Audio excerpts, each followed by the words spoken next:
Welcome to the Rainmaker Podcast, where we elevate marketing leaders inside and out. I'm your host, Veronica Rami, master marketer, executive leader, and mentor to ambitious marketing leaders wanting to advance their careers. Each episode is filled with genuine, unscripted conversations with some of the world's top marketing experts, accomplished leaders, and industry trailblazers representing brands, both large and small.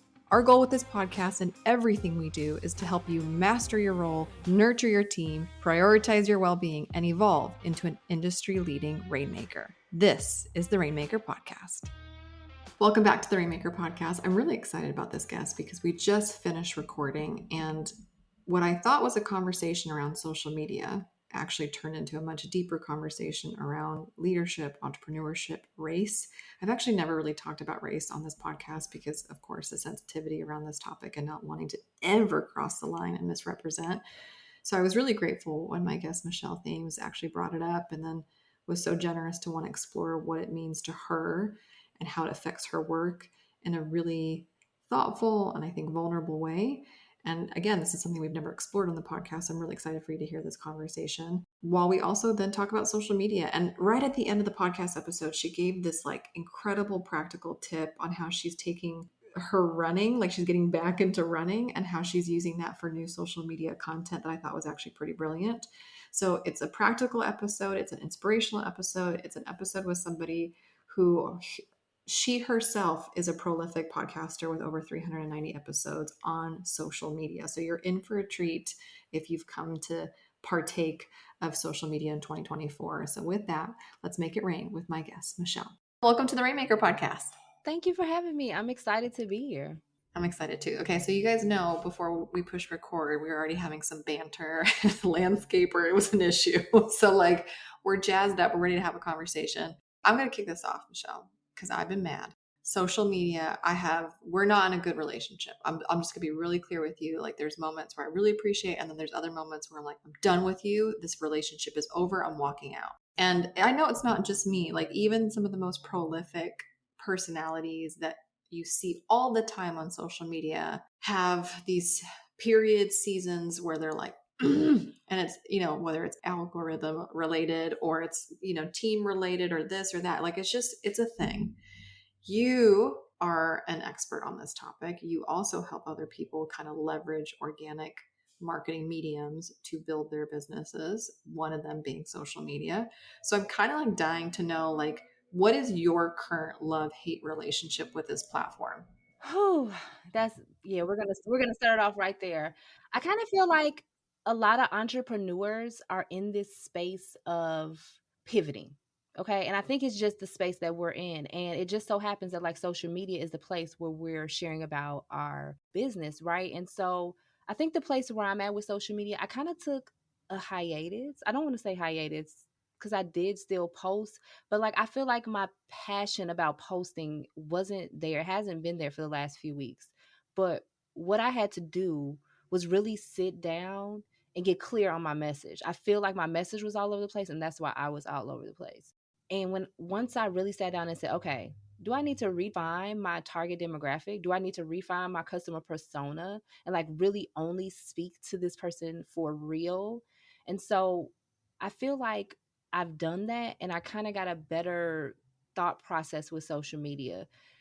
And I feel like a lot of it has to do with obviously imposter syndrome and other people who may portray things online and it clouds our judgment. Even though I know and I approach social media as everything's fake, but sometimes that stuff can get to you. And so that's the space that I've been in. And I've also been kind of upset about I'm a real marketing professional, meaning I've helped businesses and I've also worked in corporate America with another business that's not my business to help them grow on social media.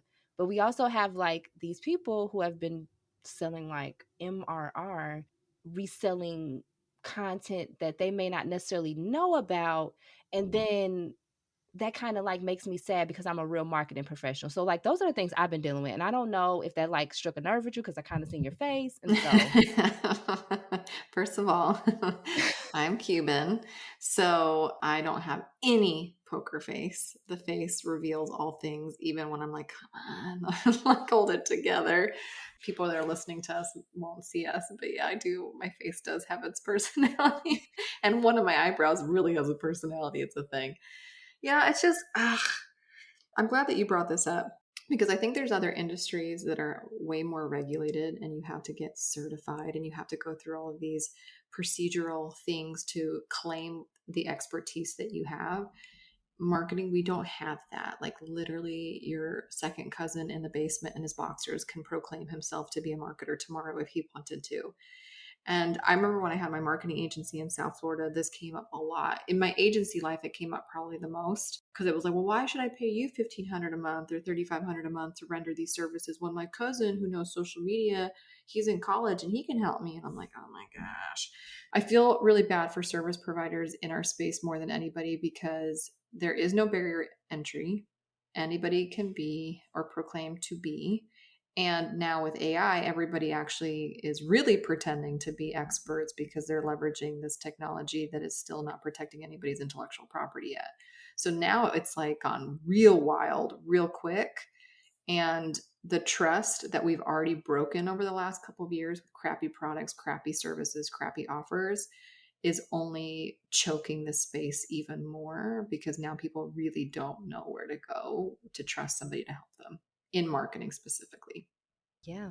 And it's I don't wanna say it's getting worse, but I Mhm. just feel like you said, anybody could do anything, which is a good thing, right? I kinda feel like I mean, I'm appreciative that we can use social media Sure. to get more visibility and, like, build a business in record time, right? But on the flip side, you do have to be very careful because there's a lot of tactics that may not necessarily be good that I see, like when it comes to like selling services, and that could be predatory, actually, how I feel. And so I think we just have to have discernment, really, Mhm. and really look into what you're buying and not just buy something because it's sparkly. Yeah. Really look into what you're buying and is it going to benefit you and like what are you going to learn from it? Because a lot of people just throw courses out and they're not really giving you anything. You could Sure. probably Google that stuff, right? Sure. But what I think both of us, what we want to do and give people is really great information from our perspective and like things that we've actually done for Yeah. businesses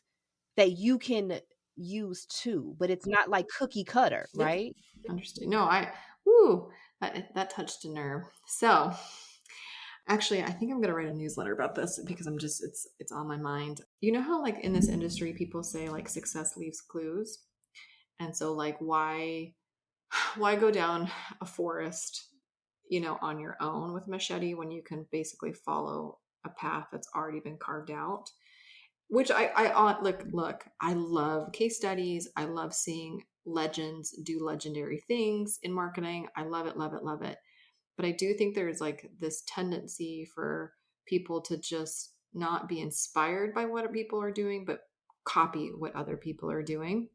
And then they don't understand why it doesn't work. Like plugging in another online celebrity's marketing engine into your business and not having the same results, and it's like they don't understand, and it's like, wait a minute, wait a minute, wait a minute, wait a minute. I'm of the belief that marketing engines are unique to the person because everybody is unique messengers and everybody is a unique perspective in how they view the results they're promising or the services they're rendering.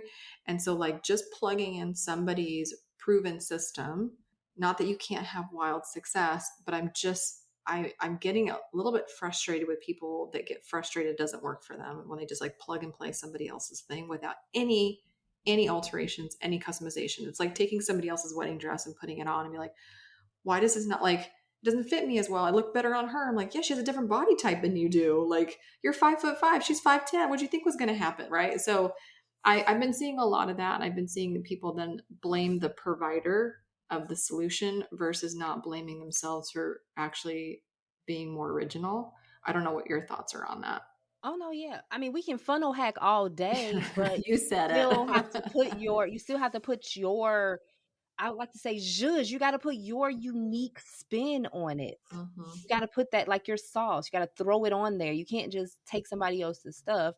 yes, you can funnel hack and see what somebody else might potentially be doing, but it still has to fit your goals too. Like you don't know why they're doing what they're doing essentially. So realistically, you have to have your own goals and say, okay, well, I see that they set up their webinar like this or whatever, whatever. Maybe that's easy for you and you didn't know. Now you can do that part, but you still have to come with your own, like your own masterclass on what you do. It can't be like just stealing from other people. And I mean, I'm Mhm. sure people, I mean, I know people steal all the time, but if you have to do that, you have no creativity. And if people have to keep stealing your stuff, let them do it. You cannot be me. So every time like I have friends and like, oh, somebody will get in your program and they'll take your stuff. Take it, because you cannot be me and teach it like me, True. share it like me. So it True. really doesn't matter, because people are buying me. They're not necessarily buying my products and services. They're buying into me. I love it. Okay, you mentioned earlier refining your messaging and how that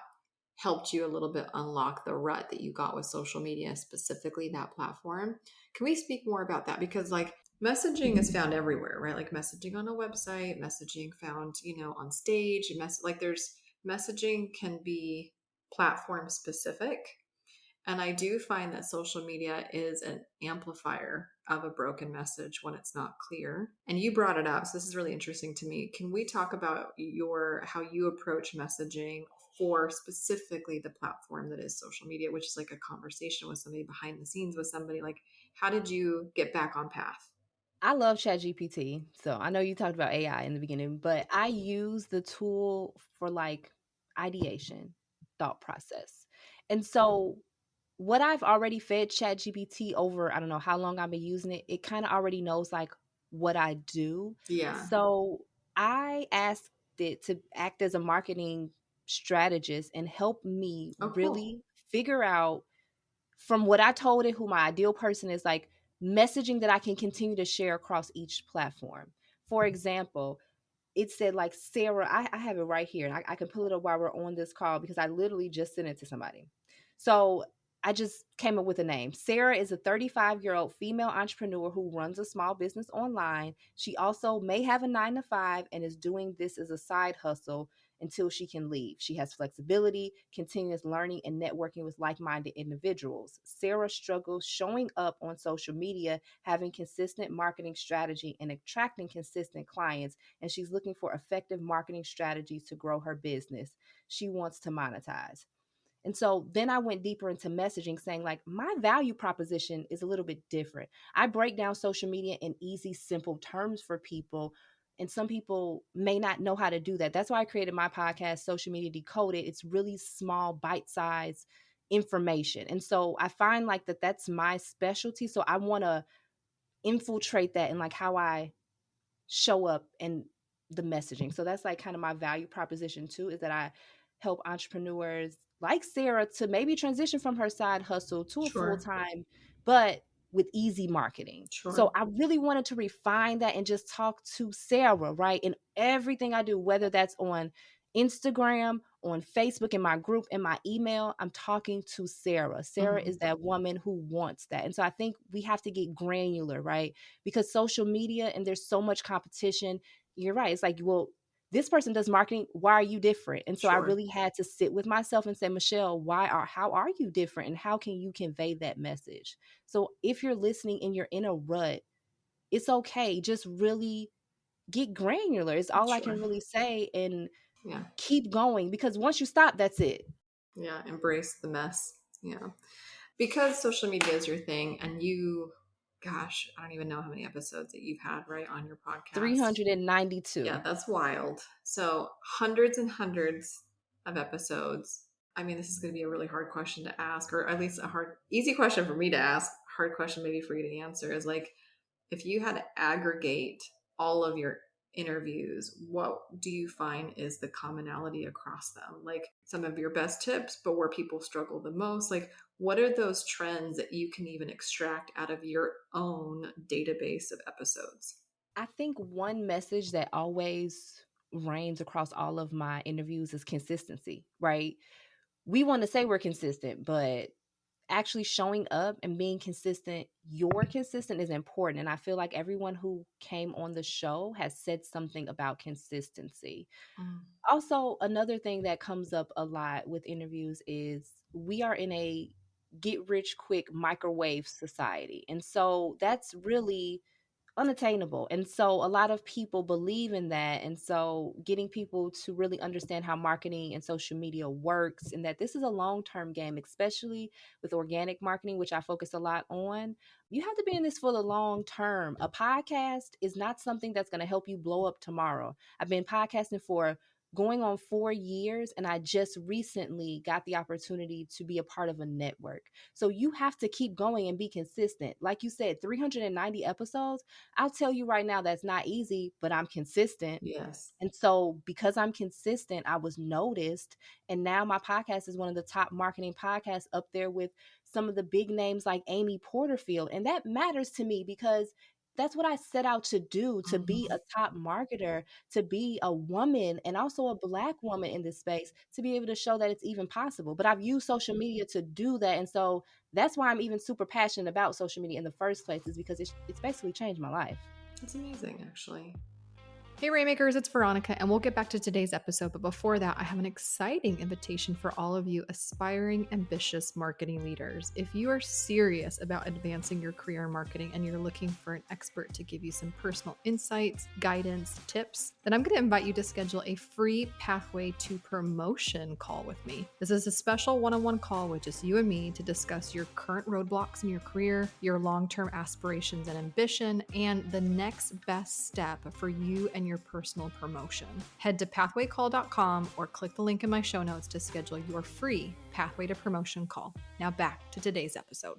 Can I ask, I feel like people don't want to go here because it's like terrifying, but I'm like, but why? So like, I'm a woman, I'm a Latina, you're a woman, you're a Black woman. Like, do you think being a minority or being a person of color, like, how does that add dimension to what it is that you do, either in the difficulty in standing out or in your positioning? I've studied the marketing of Beyonce. I can't even tell you for how long. Like I've gone down this rabbit hole. Like all of her, Me like, too. oh my gosh, right? And like what she had to do early in her career to like minimize her color, it's wild, right? Anyways, I won't get into it. This is like a totally different topic that you and I can jam out. But like I want to ask you personally if you're comfortable sharing how that has aided you or it has been, you know what I mean, or the opposite where it's really like been hard for you just because of the demographic on paper. Was actually fueled me. I was actually fired from my job because of racial discrimination. And Stop it. so, yeah, and so it's annoying to me, became a part of a movement and a bigger mission, bigger than myself. So when you see me showing up, it's not just for me, it's because of what I've been through, but Mm-hmm. also for other women, women of color, minorities who may not have the opportunity. The marketing space, to be honest, is a space filled with a lot of older white men. Mm-hmm. That cross their arms in their photo shoots. Yes. And it's, and you know, and I get that, right? But Yeah. it's really hard for someone like me who is Yeah. a Black woman to rise above all of that Yeah. and be a top podcaster in the marketing space. So it's huge. It's huge for me, but it's also huge for the other women, for the other women marketers who want to be in a space like that. And so again, it just goes back to my passion. I know that, you know, everything that I come up against, I just go back to that moment when I was fired and say, you know, that wasn't the end of me. That was not the end of me. And I just want to show people, show minorities too, that we can do anything. Mm-hmm. Like we may have a disadvantage, but I've used my disadvantage to an advantage. And so I'm just really proud of what I've been able to do in this space. And I know I really don't talk a lot about that part of my story because like you said, it's a touchy subject, you know, It and is.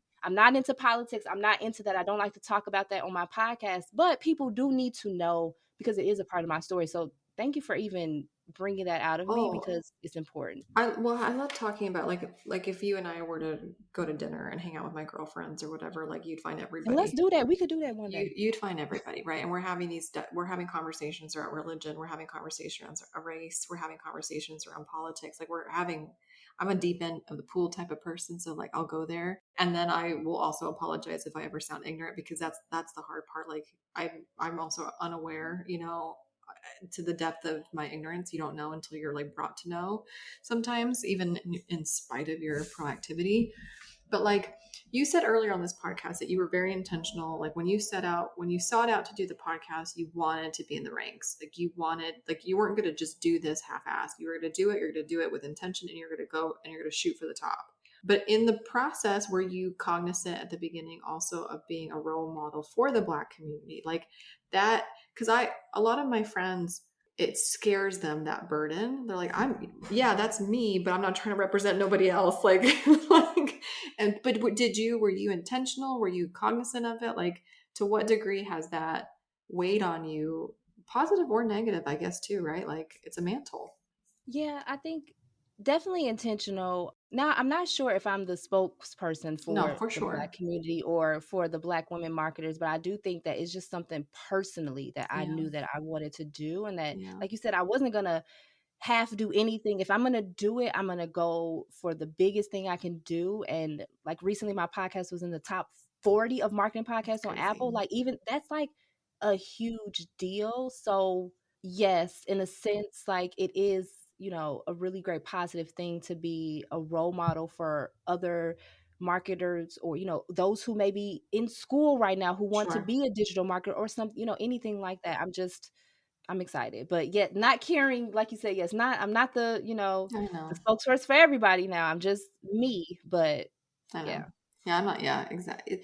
It's interesting. Like, I think you and I are similar in the sense that we were born to be leaders and we were born to challenge the status quo.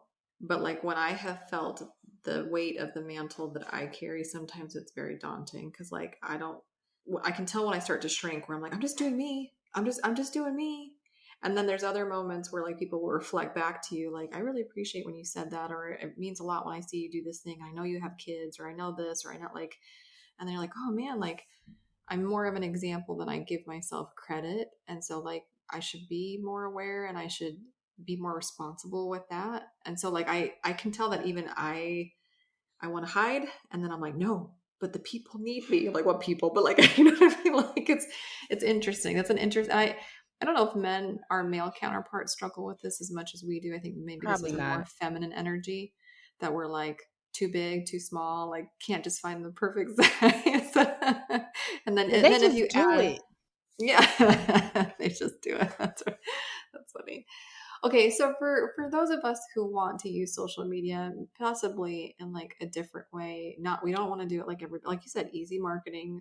What I would also say is authentic, right? So like, what would you advise me if I was your one of your clients, like, or anybody listening, and I'm struggling with social media, and I don't feel like it's, I've recently like popped off on social media, be like, it's Diet Coke, Veronica. It's not like full sugar coke, the potency like of who I know I am behind the scenes, and I'm frustrated that it's not like really reflective of my authenticity.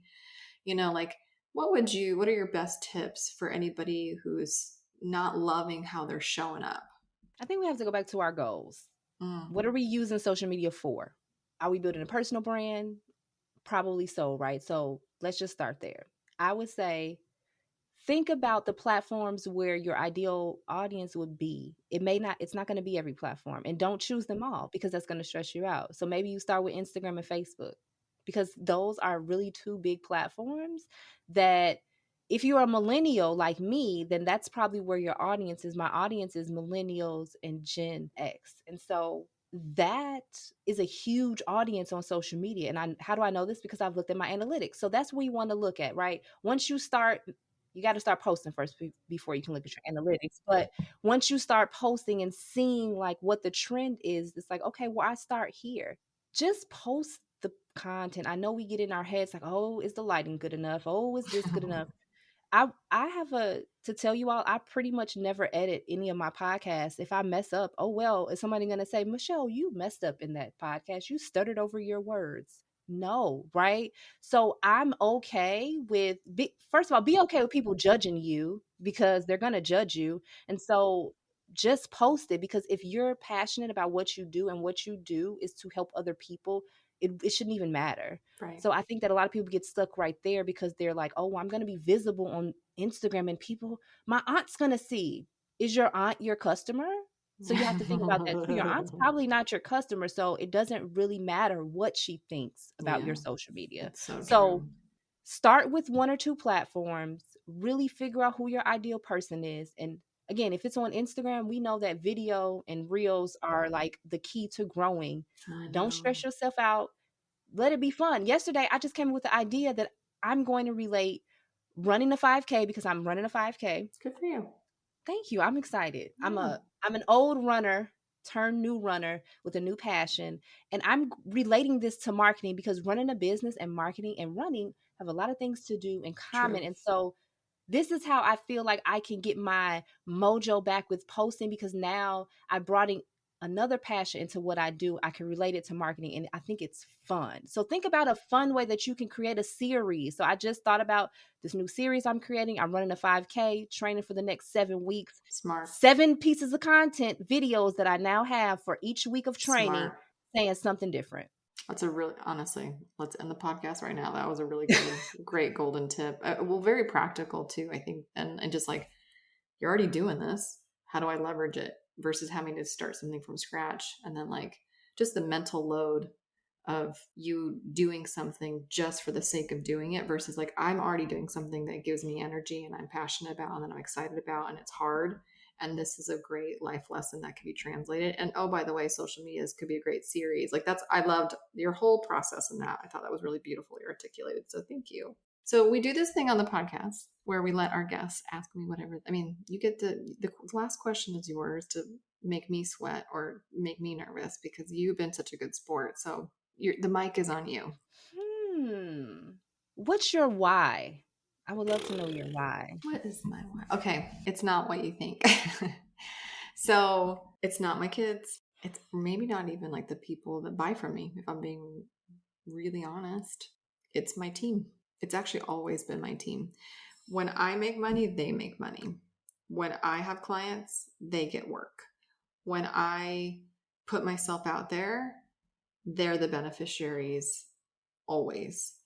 And I knew that I always loved teams, but I didn't realize how team centric I really, really was to the point where like I'll sacrifice myself on behalf of somebody else, you know? But I remember when I first left my last big like chief of staff position at a company, and I was like a hot mess, you know, for all the reasons. And I think I put somewhere on my mirror or something like, do it for them, which AK the team that I left, the team that were motherless, at least, right? Like when your chief of staff leaves, you're like motherless, right? So like for even when I left, it was them that I was working so hard to help get out of a shitty situation. And fast forward a couple years, I'm still really doing it for them. Mind you, I don't get a referral. I don't get kickback. So anytime I recommend my team or recommend people to other people, like if I gave you like 3 referrals, I don't get kickbacks because I think it's a little bit disingenuous. I don't want it to be like conflict of interest. I'm just happy to put a good person in another good person's life. And I hope that you guys create brilliance together and working together. But it's actually my team that like when I, for example, if I'm not a lazy person, but if I ever were like, I just want to like chill the F out for the next month. Like if I ever have those thoughts where I'm like, I'm just going to take a break, you know, I'm like, nope, got to get off the bench because it's my team that's counting on me. So it really actually is them that pushes me to show up every day and, you know, work hard. I love that. It's I the love truth, that. actually. That's not a BS answer. No, and that's awesome, because I have one person on my team too. I have a really small team, but you think about that every day. Like, well, Mm-hmm. if I don't work, they don't work, and Mm-hmm. that is important. And the person that works with me, she's another woman, Mm-hmm. and she's another Black woman, and so like it's like I'm super passionate about like getting up every day, because now it's like it's not just me, Mm-hmm. or my family, it's other people. Exactly. Yeah, my kids, they'll love me. I mean, I'm not proving anything to them. And also my husband works too, so it's not like our household is completely dependent on my income. So like I can't say it's them, and I can't say it's the house that like it's all on me. I can't say that. That's not true. I work. The people that need me is my team. That was a good question. Actually, I haven't been asked that before. So you must be a podcaster. Yeah. Well, Michelle, thank you for being on the podcast. Thank you for being so great energy, being such I mean, we kind of went into some more sensitive topics, and thank you for meeting me in that journey or in that conversation. Cause I mean, I would never want to speak out of turn or represent something that I shouldn't either. So I really appreciate you meeting me in that conversation and being honest, and then talking about social media on top of it. What a beautiful, little weave of conversation that we've had on this call. So where can people hang out with you and work with you? Where would you want me to send them? Yes, I hang out on Instagram. I love Instagram. My Instagram is at Michelle L. Thames, but I'm also on Facebook. My Facebook personal page is, they made your personal Facebook now professional profile. So you can follow me on Facebook. I share a lot of amazing things, share about my daughter, share about things I'm doing, but also Cool. on Instagram. So those are the two hottest places that you can find me. Done and done. And with that, thank you, Michelle, for being on today's Rainmaker podcast. Thank you for having me. Thank you for joining us on today's Rainmaker podcast. Marketers help other marketers. So if there's a marketer in your life who could really use a new perspective in a way that helps them advance their career, please pass this episode forward, share, leave us a review. Everything helps as we embark on helping as many marketers elevate themselves inside and out. You can always visit veronicarami.com for today's show notes, additional links to some free resources and tools for you to help you advance your career. You can always connect with us on social media at @ViaRami if you want more behind the scenes or a way for us to connect personally. Until next time, my friends, make it rain.